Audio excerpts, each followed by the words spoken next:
family and be prepared with survival foods and emergency preparedness kits. And now you can drink safe water with your own ProPure water filtration system, which removes fluoride and other harmful chemicals from your family's water supply. Save 10% with the promo code WATER. So join the revolution. INFOWARSstore.com.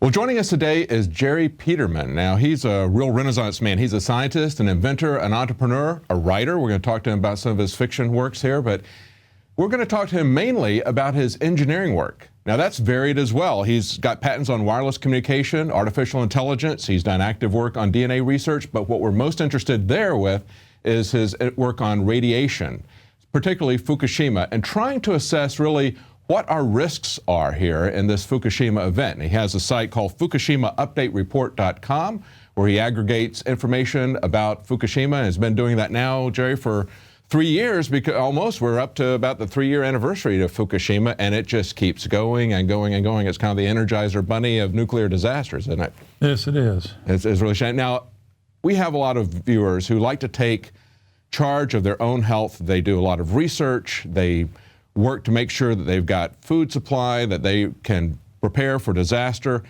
How do they determine what their exposure is to nuclear reaction and to nuclear radiation? We've talked about the different types. Talk a little bit about the different types of radiation. I don't know if they can determine it because the government has certainly raised the levels of acceptable radiation as soon as this happened, which I found very, very strange. I think the best thing to do is just not live on the West Coast. That would be the best thing to do, That's right. especially Washington, Oregon area, because that area gets the blow by from the winds across the Pacific a lot sooner than anywhere else. As far as the kinds of radiation there are, you have multiple kinds of either particulates or wave radiation. Well, before we get to that, let's talk about, because a lot of people are confused just about electromagnetic radiation, because we do talk a lot about the negative effects of cell phones, of smart meters, of living under power lines. That radiation, electromagnetic radiation, is much different than ionizing radiation, like you're talking about alpha, beta, gamma rays, that sort of thing. So talk a little bit about that. Well, basically, if you have radiation from cell phones or power lines and that kind of thing, that doesn't strip off electrons from your in atoms. It doesn't. It's not ionizing radiation. It's capable of boiling water, as in microwave radiation, but that's really it. When you have nuclear radiation, then you have the ability to destroy DNA, to strip off electrons of atoms. I mean, it's a whole different ballgame. And of course, you can just switch off the electrical device that's producing the electromagnetic radiation, but you can't switch off nuclear radiation. That's what makes it so dangerous, that it goes on for thousands, millions of years. That's correct, even billions of years. In Fukushima, the any nuclear power plant that produces depleted uranium, the half-life, or in other words, how strong it is, if the half-life is, say, 4.5 billion years, as in depleted uranium, that means 4.5 billion years, it's half as strong as it is today. So that's pretty powerful. So when we have a nuclear incident, because what happened in Fukushima could very easily happen here. We just had the former head of the NRC this last summer came out and said, it's been reported widely, the New York Times carried it. He said, we need to shut down every nuclear reactor in the United States because they share the same fundamental design flaw as the Fukushima reactor. And so we could have a Fukushima anywhere in the United States. We could have multiple of these events anywhere in the United States. So if that were to happen, how does someone evaluate their exposure to that? It's not just a West Coast isolation now, it's within the United States. How do they, as an individual, how do they prepare for that, to measure that? I'm not sure you can. An average person can't discern what a survey meter or Geiger counter, what the readings mean, because you don't know. Actually, A nuclear person may not even be able to tell with a survey meter because you can't tell what kind of radiation you're dealing with. Are you dealing with particle radiation? Are you dealing with alpha, which is a particle, beta, which is a particle, or a gamma or X-ray, proton, neutron radiation? You don't know what you're dealing with. You really have to know what isotopes have been released from that particular accident. So there's a qualitative as well as a quantitative issue with the radiation. And you're saying that the Geiger counter just gets the quantitative aspect of it, but there's still an issue of the qualitative. So talk about the different types of radiation, like the differences between alpha, beta, and gamma radiation. Alpha is very interesting because it's a particle. It can be stopped by a sheet of paper or basically by your skin. But if you get it into your body, you can end up with, say, the lungs. You can end up with lung cancer very easily. Beta is more powerful, and it has the ability, of course, all of it has the ability to strip electrons and that kind of thing, so it's ionizing. And beta is a lot more serious than alpha would be. And then you get into the various kinds of wave radiation, and that would be the X-ray or the gamma, that kind of thing. And of course, there's also, you've heard of the neutron bomb. Mm-hmm. That is the type of radiation that's a neutron emitter, and that's about as deadly as it gets. Now, the Fukushima event's been going on for about 3 years, coming up in just a couple of weeks. The concern is, they've tried to downplay the concern by saying that it's diluted by the fact that it's going into the water. However, the reality is that it's also being bioaccumulated throughout the food chain. And that's very different. That's something you don't see with ordinary pollutants typically like you do with radiation because it's so persistent. It never gets metabolized. It just keeps accumulating and getting passed down the food chain. Can you talk about that a little bit? Yeah, basically, in a bioaccumulation situation, you have tiny organisms that are eaten by larger organisms. And that goes all the way up to, say, in the ocean, to large fish like tuna, because they eat smaller fish, and the smaller fish ate something smaller until it gets down to plankton. And the plankton may have just a tiny bit of radiation there, but by the time you have accumulated all of this material, you begin to have some fairly active material. I'll give you an example of bioaccumulation. We're now seeing a lot of trees and various other pollutants in southeast Texas from the lignite coal-fired plants. And I was opposed to that in the 80s of even building that because you had, it was 80s, because you have lignite that has a tiny amount of background radiation in it, but it accumulates at the rate of 10,000 time reduction in volume.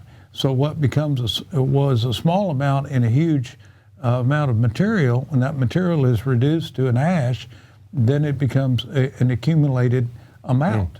And that being released into the atmosphere then is far worse than it just occurs in nature. And that's the problem with all the radiation that we have regarding nuclear power plants. Mm-hmm. Because we've taken something in nature that is really not very strong, and we have run it through centrifuges until we've got it down to highly concentrated, highly refined, exactly. And then when you start putting it together, it produces other forms of matter that don't exist in nature. For example, plutonium. Mm-hmm. Plutonium does not exist in the Earth. We have created that through the process, mm-hmm. and a few other various kinds of isotopes that are created by that process. Now, one of the things that you said that was very interesting in that you're talking about a natural radiation that occurs in the lignite coal.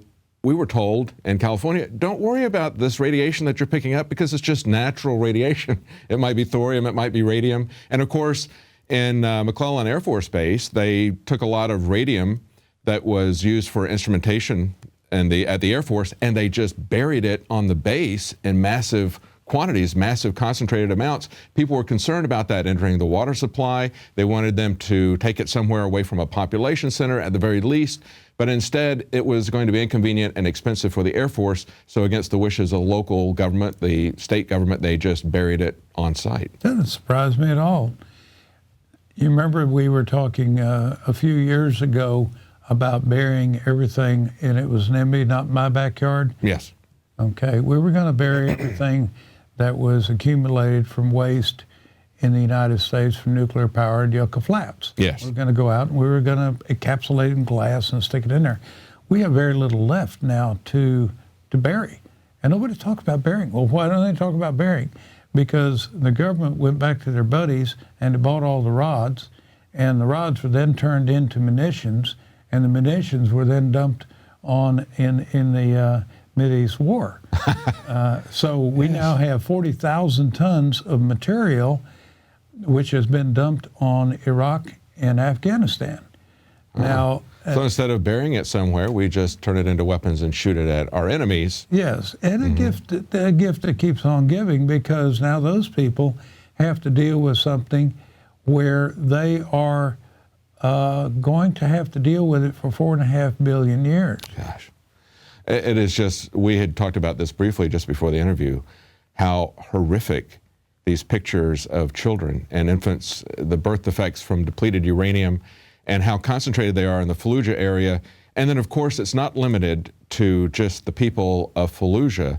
It also affects the U.S. Army veterans who were shooting it in their tanks, and for the longest period of time that was not allowed in the American military. But then again, they took off that ban and they said, "Go for it, guys." They really didn't care about the health of their soldiers. David, you have to remember who took it off. We're dealing with people that think Bohemian Grove and the Big Owl is a good thing. We're dealing with people who celebrate a ceremony called the death of care. That is a misnomer. It should be the death of conscience, because it takes a person with no conscience to be able to kill forever. As I mentioned to you before the interview, we were talking about people who maybe become angry and they have a fight, and a few months or a year later, they're their best friends. It is the same with nations. We would fight a war, and 10, 15, 20 years, that's a trading partner. That's a friend again. We don't have that opportunity now with the Middle East, because that's a hot zone that nobody ever will go back to. And those people are dead forever. That makes no sense. And that's in the environment now, released into the environment. The only good thing about that having been released in the environment is that it is a heavy element that doesn't readily blow in the wind. It does to some degree, but it doesn't spread as fast as some of the nuclear material that we have from Fukushima, that lighter elements that came across. Now, one of my concerns about nuclear power has always been the waste disposal. And as you mentioned, a massive amount of the waste disposal was weaponized and used in the Middle East. But we still have massive accumulations of it at nuclear reactor sites. And one of the things I think was unique about Fukushima was it brought to the public they realized finally that it wasn't just a nuclear reactor problem exploding that we've seen in 3 Mile Island, Chernobyl, but we also had to be concerned about the safety and the perpetual care and maintenance of these nuclear storage sites that are at the site of the nuclear facilities. And that's one of the reasons that this former head of the NRC is saying that we need to fundamentally change these designs, because they're so reliant on the continuing source of power to keep not only the reactors cool, but to keep these waste pools cool. Absolutely. Now, I said to Alex a few days ago in an interview, it's lunacy to do what we've done in the first place, because if we ever lose cooling for the nuclear power plants, these plants will go critical. Well, what would it take to lose cooling? It simply takes a large belch from the sun to produce something called a Carrington event, which is enough to shut down through electromagnetics, shut down the power grid, or fry small electronic components. For example, you couldn't get a truck started to run a diesel engine to pump water into there if all the systems had fried within the plant. Now, we've got a minimum of 711 nuclear power plants in the world, and a Carrington event could easily wipe out all the electronic systems that would control every single one of them, which means we have no way to cool any of them. And here we are with a planet-wide extinction event. It's an insane thing. But I want to come back to what Einstein said. People